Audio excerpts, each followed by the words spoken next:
59 वर्ष पूर्ण करतो आहे किंवा 59 वर्ष वर्धापती साजरा करतो, हा टप्पा गाठणं सोपं नाही. ह्या प्रवासामध्ये अनेकदा संघर्ष, अडथळे, संकट ही या पक्षाच्या जीवनामध्ये आली. पक्षाच्या असंख्य कार्यकर्त्यांना, शिवसैनिकांना बलिदान करावं लागलं. स्वतः शिवसेना प्रमुखांना तुरुंगवास भोगावा लागला सुरुवातीच्या काळामध्ये. आणि हे सर्व मराठी माणसाच्या न्याय्य हक्कासाठी माननीय शिवसेना प्रमुखांनी सहन केलं आणि पुढे गेले. माननीय बाळासाहेब ठाकरेंनी हा पक्ष इतका पुढे नेला की त्या पक्षाचं भय सध्याच्या सत्ताधाऱ्यांना वाटलं आणि त्यांनी निवडणूक आयोगाला, न्याय यंत्रणेला हाताशी धरून एखाद्या हिटलरप्रमाणे या पक्षावरती घाव घातले. पण असे असंख्य घाव पचवून ही शिवसेना 59व्या वर्षात आलेली आहे. असे अनेक घाव आम्ही पचवलेत, यापुढेही पचवू. शिवसेनेची वाटचाल ही पुढे चालूच राहील. या संपूर्ण काळामध्ये अनेक नवीन लोक आले, आमचे अनेक सहकारी आम्हाला सोडून गेले, तरी हा पक्ष पुढे नेण्याचं ध्येय आणि कसब माननीय बाळासाहेबांनंतर सन्माननीय शिवसेना पक्षप्रमुख उद्धव ठाकरे यांनी दाखवले. शिवसेना विरोधी पक्षात उत्तम काम करत आली आणि जेव्हा सत्तेची जबाबदारी आमच्यावर आली तेव्हा आम्ही सत्तेवर सुद्धा चांगल्या प्रकारे काम करून दाखवलं. पण शिवसेनेचं भय हे सत्ताधाऱ्यांना कायम वाटत आलं.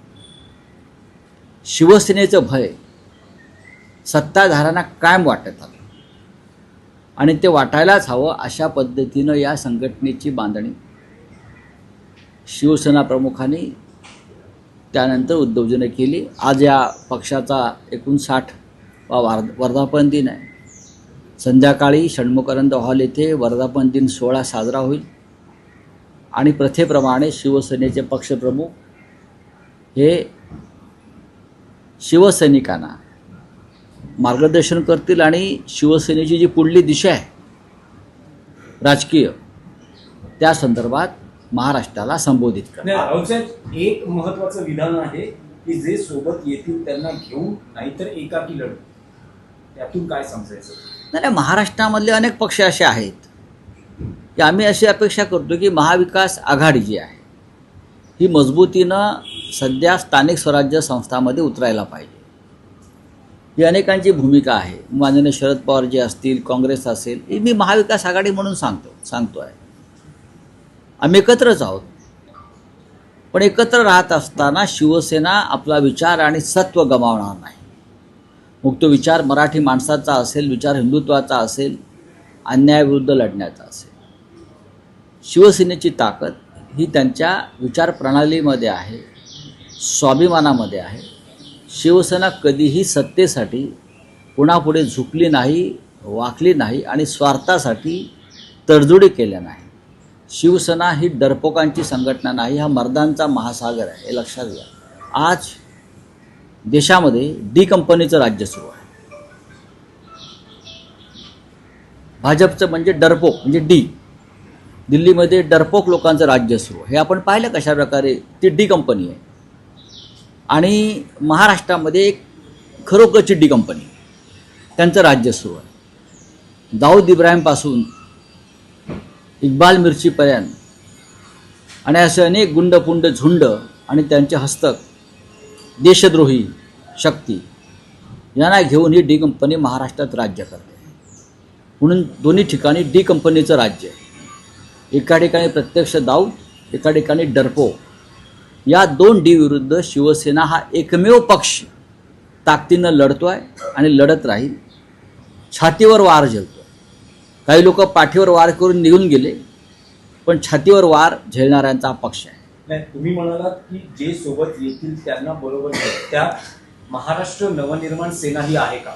आता या क्षणी नवनिर्माण सेना आणि महाविकास आघाडीत नाही आहे ना.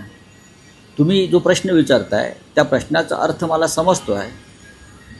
राज ठाकरे आणि उद्धव ठाकरे या दोघांनी एकत्र येऊन महाराष्ट्राचं राजकारणाची सूत्र हाती घ्यावी, ही नक्कीच या राज्यातल्या जनतेची किंवा लोकांची इच्छा आहे. आणि त्या इच्छेचा स्वीकार उद्धव ठाकरे साहेबांनी केलेला आहे, हे तुम्हाला वारंवार माहिती आहे. त्याच्यामुळे तुम्ही विषयाला अजिबात फाटे फोडू नका. तो वेगळा विषय आहे आणि तो महाराष्ट्रासाठी भावनिक विषय आहे. आणि त्या भावनिक विषयावरती काय भूमिका घ्यायची, मला वाटतं आज संध्याकाळच्या आमच्या मेळाव्यात मार्गदर्शन करताना मला अपेक्षा आहे की उद्धवजी नक्की त्याच्यावरती आपली भूमिका स्पष्ट करतात. नाही, पण आज तुम्ही अग्रलेखात सुद्धा एक प्रकारे साधच घातली की जनभावना आहे, लोकभावना आहे की दोन भावांनी एकत्र आलं पाहिजे. आम्ही महाराष्ट्राच्या जनतेला सांगू इच्छितो, मराठी जनतेला सांगू इच्छितो की मराठी माणसाच्या हितासाठी, कल्याणासाठी, महाराष्ट्राच्या स्वाभिमानासाठी, मुंबईच्या रक्षणासाठी माननीय बाळासाहेब ठाकरे यांची शिवसेना कोणताही त्याग करायला तयार आहे. या महाराष्ट्रात आणि मुंबईत मराठी माणूस स्वाभिमानाने जगला पाहिजे, यासाठी शिवसेनेची स्थापना झाली. त्या शिवसेनेचाच वर्धापन दिन आहे. बरोबर. आता काही हौशे नवशे गवशे माझी शिवसेना म्हणून वर्धापन दिन साजरे करतायत. त्यांच्या जाहिराती कोणीतरी मगाशी माझ्या घरात समोर आणल्या. बाळासाहेब ठाकरेंचा फोटो आहे. काय संबंध आहे त्यांचा बाळासाहेब ठाकरेंशी? त्यांच्या पक्षाचे संस्थापक बाळासाहेब ठाकरे नाहीत. त्यांनी अमित शहांचा फोटो टाकायला पाहिजे.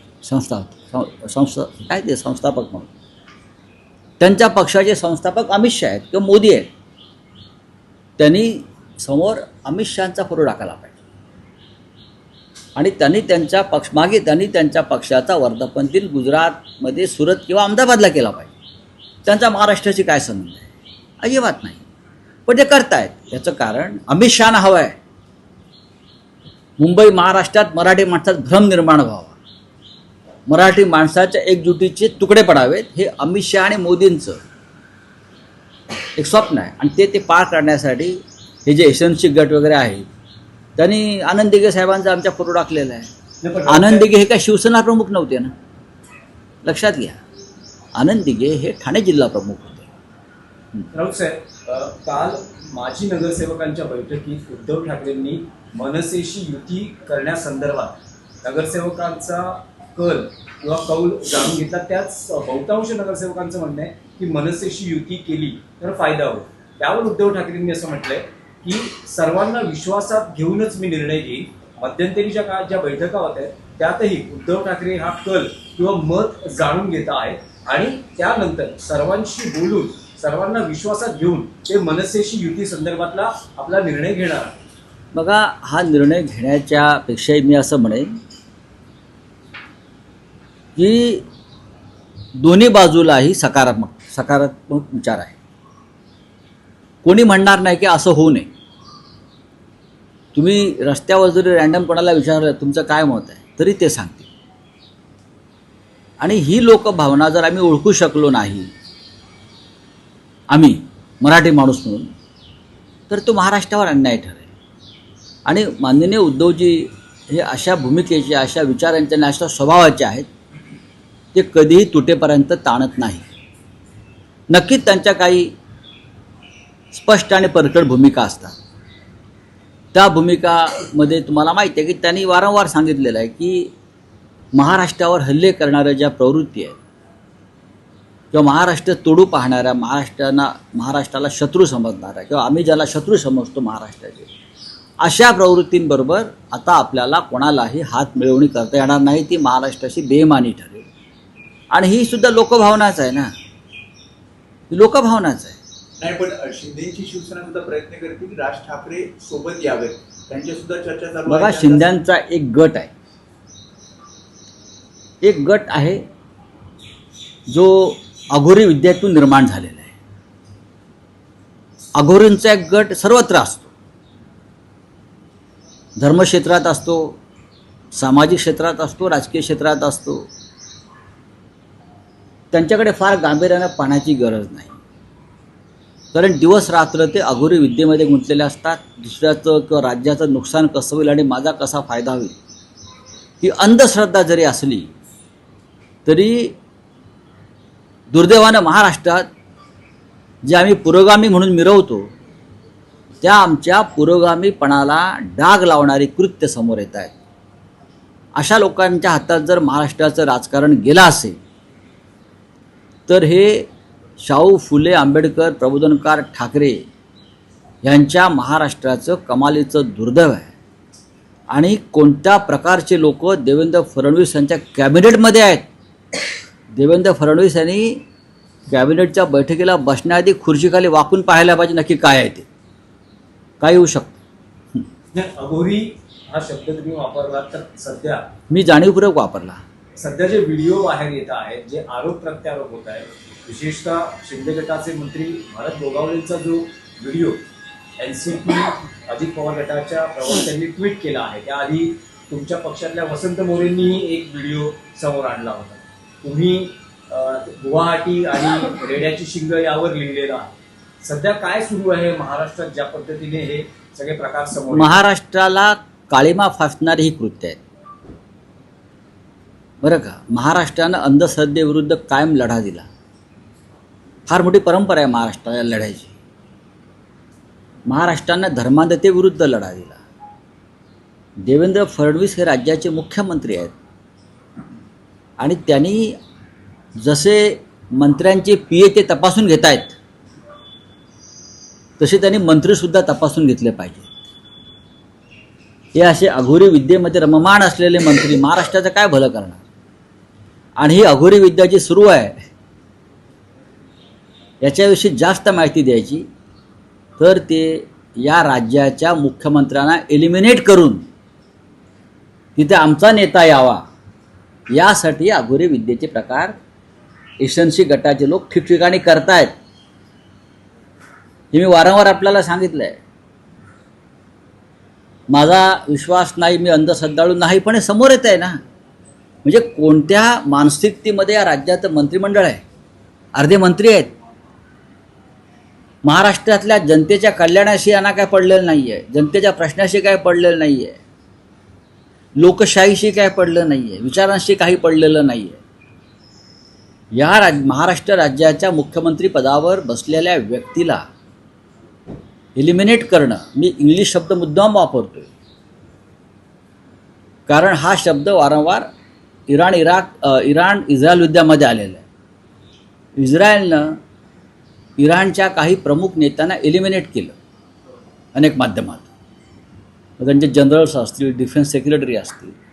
तसं एसएनसी गटाच्या लोकांना, मंत्र्यांना या अघोरी उपक्रमाद्वारे भारतीय जनता पक्षाच्या प्रमुख नेत्यांना त्या पद्धतीनं एलिमिनेट करायचं आहे.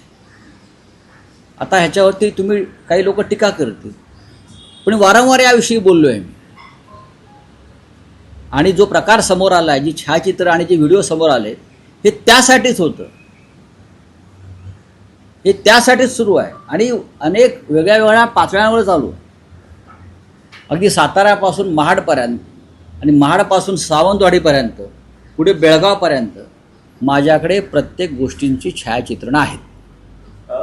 महाराष्ट्रात एक मुद्दा पेटला आहे. हिंदी भाषा सक्तीला विरोध केला जातो आहे. राज ठाकरेंनी विरोध केलेला आहे, काँग्रेसनं विरोध केलेला आहे, शिवसेना उद्धव बाळासाहेब ठाकरे आज माननीय उद्धव साहेब आपल्या अनेक भूमिका व्यक्त करतील, त्याच्यात ते एक असेल. आम्ही सगळे हिंदी भाषा बोलतोय, मी काले मिळालो आणि उत्तम प्रकारे बोलतो. नरेंद्र मोदी परदेशात जाऊन जे हिंदीमध्ये बोलतात त्यापेक्षा आम्ही उत्तम हिंदी बोलतो. नरेंद्र मोदी सायप्रस, क्रोशिया, कॅनडा वगैरे देशात हिंदी बोलतात. आम्ही आमच्या देशामध्ये हिंदी बोलतो. दिल्लीमध्ये पार्लमेंटला हिंदी बोलतो उत्तम. आणि दिल्लीतला आमचा जो कारभार आहे सगळा संसदेचा, हा आम्ही हिंदीमध्ये चालवतो. त्याच्यामुळे आम्ही कधी पण मराठी ही आमची मातृभाषा आहे. मराठी या राज्याची राजभाषा आहे. मराठी या राज्यामध्ये पहिला क्रमांकावरच असेल. मराठी बोलणाऱ्यांना इथे प्राधान्य मिळायला पाहिजे, नोकरीमध्ये, उद्योग व्यवसायामध्ये. आणि कोणत्याही भाषेची सक्ती करण्याचा कोणी प्रयत्न करू नये. नाही, पण राऊत साहेब, तुम्हाला असं वाटतंय का की महापालिका निवडणुका समोर आहेत आणि अचानक हा हिंदी भाषा सक्तीचा बघा हा समोर येतो. हा मतांचा याच्यामध्ये राजकारण अजून काही आहे. राजकारण आम्ही होतंय. आमच्या पक्षात त्याच्यावर आम्ही चर्चा करतो आहोत. आम्ही नक्की याच्यामध्ये कोण कुठपर्यंत गेलाय आणि पोहोचलाय आणि काय आहे याचा अभ्यास चालू आहे.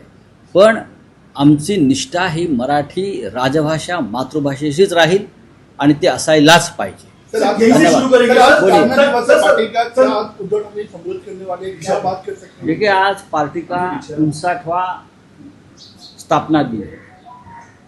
हमारे पार्टी शिवसेना को जो बाला साहब ठाकरे जी ने स्थापन की 59 साल पहले, 59 ईयर बैक, ये बहुत बड़ा एक ऐसा एक पल्ला है. किसी भी राजनीतिक पार्टी या संगठन को इतने साल राजनीति में सक्रिय रहना यह अपने आप एक बड़ी अचीवमेंट है. आज की जो कांग्रेस पार्टी है हमको जूनियर है, भारतीय जनता पार्टी हमसे जूनियर है, बहुत सी पार्टियां हैं जो हमारे बाद राजनीति में आई है. लेकिन शिवसेना को 59 साल हो गए. इस पूरे कार्यकाल में हमारे ऊपर बहुत संकट आए. संकट हमने झेले हैं, घाव झेले हैं, तभी ये पार्टी खड़ी है. अभी भी घाव चल रहे हैं. अमित शाह घाव कर रहे हैं ना वहाँ से, पार्टी तोड़ो, ये तोड़ो, विधायक तोड़ो, एमपी तोड़ो. ये आप मेरा आह्वान है, ये आप करते रहिए, लेकिन हम फिर भी जिंदा रहेंगे और आपसे लड़ते रहेंगे. तो सामने आपने कहा है कि आगे चलते रहेंगे, तो मनसे को भी हम साथ में देखेंगे आने वाले देखिए मन से एक राजनीतिक भूमिका में वो आता है चुनाव में. हमारी पार्टी स्वतंत्र पार्टी है, शिवसेना, ये नाम ही काफ़ी है. तो ऐसे प्रवास में लोग आते जाते रहते हैं ना, आएंगे. बहुत से लोग साथ छोड़कर चले गए, नए लोग मिले, वापस नए लोग आ जाएंगे. सर, ना वेस्ट बंगाल में, ना कर्नाटक में, ना आप तमिलनाडु भी में, कैसे सर, वो ना उनसे गुजरात में. मुलाकात करें, कैसे देखते हैं इस चीज को? ट्रम्प से मुलाकात नहीं कर रहे, ट्रम्प के साथ खाना खा रहे, dinner. Correct. General Munir, Pakistan का जनरल मुनीर आज प्रेसिडेंट ट्रम्प के साथ व्हाइट हाउस में खाना खा रहा है. उनको खास निमंत्रित किया है. हमें उसके ऊपर मोदी जी की राय क्या है, हम जानना चाहते हैं. जयशंकर जी की राय क्या है, बीजेपी के राष्ट्रीय अध्यक्ष की राय क्या है, और राष्ट्रीय स्वयंसेवक संघ के प्रिय मोहन राव भागवत जी की राय क्या है, ये हम जानना चाहते हैं. जो पहलगाम में जो हमारा सिंदूर, हमारे बहनों का सिंदूर जो उजाड़ा गया है, उसका गुनहगार ये जनरल मुनीर है. ये जनरल मुनीर को प्रेसिडेंट ट्रम्प सम्मान देता है व्हाइट हाउस में, उसके साथ डिनर करता है, और यहाँ से अब तक कोई भूमिका स्पष्ट नहीं हुई है हमारे सरकार की. जनरल मुनीर को बुलाते हैं ये लोग, जिसने कश्मीर में दहशत फैलाया है. जो ऑपरेशन सिंदूर किया है ना आपने, ये उनकी वजह से हो रहा है. तो ये बहुत ही हमारे देश के लिए एक शॉकिंग है. सर, ट्रम्प अपनी बात से कायम रहे. 35 मिनट की चर्चा के बाद उन्होंने कहा कि मैंने ये वॉर रुकवाई है ट्रेड वॉर को लेकर और ट्रेड डील को लेकर. प्रेसिडेंट और फिर ट्रम्प- विदेश मंत्री इस बात को लेकर कहीं बातचीत नहीं करे. कहीं नहीं. देखो, मैं जैसे प्रेसिडेंट ट्रम्प बहुत से देश में हस्तक्षेप कर रहा है और सत्ता में बदलाव चाहता है, क्या प्रेसिडेंट ट्रम्प का हिंदुस्तान में यही इरादा है? मुझे शंका आती है. Thank you. Ahmed sir, please sir, Mamata Banerjee